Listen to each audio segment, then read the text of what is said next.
An FBI report from August has recently been discovered identifying Black identity extremists as a terrorist threat. Now, I read through this report and it reads that the FBI assesses it is very likely Black identity extremist, or BIE, perceptions of police brutality against African Americans spurred an increase in premeditated, retaliatory, lethal violence against law enforcement and will very likely serve as justification for such violence.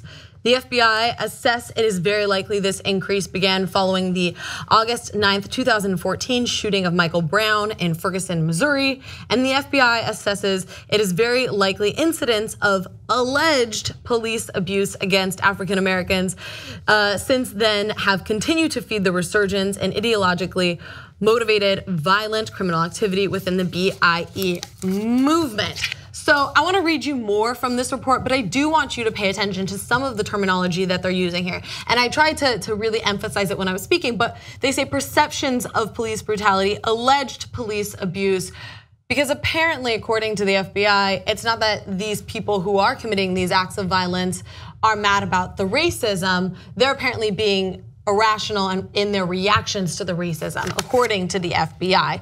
And before you go on, Hannah, I just want to know for the record, there is no such thing as Black identity extremists. No. Well, there is now because it's in a piece of paper. Like they wrote it down. I mean, that's the sad truth is now they've created a category that they can funnel people into. Well, I mean, basically what they're doing is they're trying to relabel, the BLM as something that it's not. That's what they're trying to do. I mean, it's pretty obvious as you read throughout here that it's all about like Black Lives Matter movement, but they just sort of like rephrased it so that they're not as explicit with how racist they're being. Now they cite violence against police officers as a reason for this identification.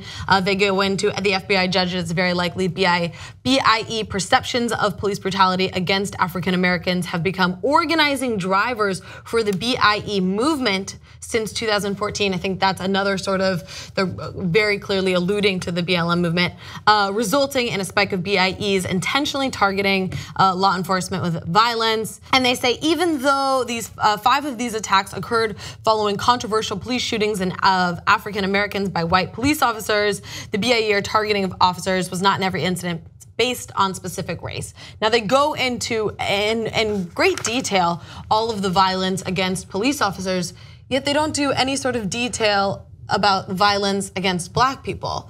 And they just continue and go into this. And the FBI has a pretty thorough record of being pretty racist. I mean, when you look at the counterintelligence programs that they used to carry out and still continue to carry out, they've always sort of like, they targeted the Black Panthers, they targeted Martin Luther King, they targeted people during the civil rights movement. This is not a new game for them. So, I've praised the FBI recently because I think they've done some good work in thwarting some potential domestic terrorism in the country, whether it was by Islamic radicals or others. But we got to keep it real on a couple of fronts. So during the Bush administration, the FBI was going to look into right-wing extremism. Not to say that it's all right-wingers who do it, of course not. A lot of the folks who work at the FBI also are right-wing, some I'm sure are left-wing, etc. right? But it was to say there are actual groups like the 3%ers, the Oath Keepers, and I'm not saying those guys, I don't know the details of each one of those groups, but there are specific militias and groups who have agitated towards violence. So now that report was written in the Bush administration, it was released during the Obama administration, and the right wing flipped out. And so Rush Limbaugh, Fox News, they said, oh my God, they're targeting us. When the report didn't say that, they said these specific groups, we should make sure, and if you know the facts, you would know that that is a very reasonable thing to do because actually right-wing extremists in this country commit terrorism at twice the rate of Islamic radicals. Now, it's disproportionate per capita anyway, so it's not like you should ignore Islamic radicals. That's a definite problem. What we would ask the FBI to do is to treat all this fairly and then look to see what the real threats are. Now, is there a group that belongs in the now made up category of Black identity extremists? There isn't. There is no self-proclaimed group, Black group, that's going around saying we should consider violence. We shouldn't listen to the rules or laws of the country, as some of the right-wing groups say. They say if a judge makes an order, it gives an order, some of the right-wing groups say it has no authority over me because of the Constitution and I don't pay taxes, etc. There is no real equivalent of that for black groups. This is just a way of saying, I don't know, separate mass shooters, and in those cases, like in Dallas, Louisiana, they did hit cops, but they were not part of organizations. In fact, the one in Dallas that killed the 5 officers was actively rejected from every black group he tried to join. So there's no movement. It's like saying, okay, how can I take the mass shooter in Vegas and somehow connect him to the mass shooter in Colorado and call it white identity extremists? That makes no sense, right? And so that's why this is, if they were trying to track a movement that was dangerous to cops, of course you should do that. But in this case, you invented a category that doesn't exist for a movement that doesn't exist. And of course, the real problem is, one, you're wasting resources, and don't do that because you've actually done some pretty good work otherwise. And number 2 is you're now saying, winking and nodding to some FBI agents, if they have that proclivity, just target black groups, whether they had anything to do with the violence or not. Yeah, when you're talking about violence with black groups, it's often perpetrated against them. I mean, you look at these peaceful protests where police officers are throwing, tear gas and like things on them and being extremely violent towards them. You know what I mean? It's not often the other way around. And this does sort of, you're right, it's like sort of like a wink and a nod. Okay, we said that the alt-right and people who identify as like white supremacists and things like that are a significant domestic terrorist threat, but also we'll add this in to make sure that we're like covering our bases and not pissing off enough people. Whereas like people within like the BLM movement and things like that often talk about peaceful protesting. Whereas on the flip side of that, Richard Spencer says that he's not afraid of violence and a bloody revolution to achieve what he wants. It's like, okay, it boggles my mind that the Bureau cannot look at those two, like that compares them, right? It boggles my mind that they can compare them, and it boggles my mind that they don't see that and are not targeting that more effectively. The only ideology, that I've seen is an ideology of equality, justice, and fairness. That's what people want.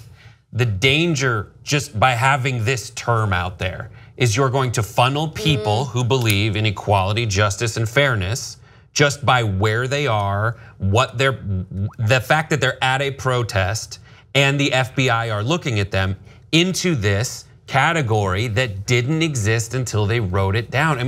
The question is, it doesn't exist as a category because there's no one that fits it, right? Just by virtue of they're trying to connect all these different chords that don't connect. But now people can be put into it. They're gonna start with the guy who shot the police officers. And that is one person who committed a violent act, and they're just going to take anyone it's going to get looser and more loosely affiliated with an act of violence into a potential for an act of violence, which they seem to be pretty angry holding signs. Well, of course they're angry holding signs because they want equality, justice, and fairness, and they're not getting it. But they're not violent, and this gives the FBI an ability to classify them as such, and that's not fair. It gives the FBI the ability to classify them as such, but it also gives just your everyday person the ability to classify them as such as well. When you think about how people run with the Islamic extremists and things like that, and the way that they perpetuate that term and perpetuate bigotry, now they have a new term to use against black people, and it's up. Yeah. And look, we got all those protests in St. Louis, and our own reporter Jordan Chariton and our cameraman Ty Bayless were arrested during those protests for just covering protests. Well, stuff like this allows them to justify it and go, well, anyone who's protesting who's of a black identity is a potential extremist, so that's why we have this category. If you did it to white people and you said, okay, because some neo-Nazi did some violence in Charlottesville, any Tea Party protest is potential extremists, that would be outrageous and it would be unjustified. So let's spend our resources on actually addressing potential extremists and terrorists that might do us damage. The FBI has done some good work about that in the past. Let's go back to that instead of going down this wrong road. If you like this video, you probably like independent media. The best way to support independent media, become a member of the Young Turks. TYTnetwork.com/join.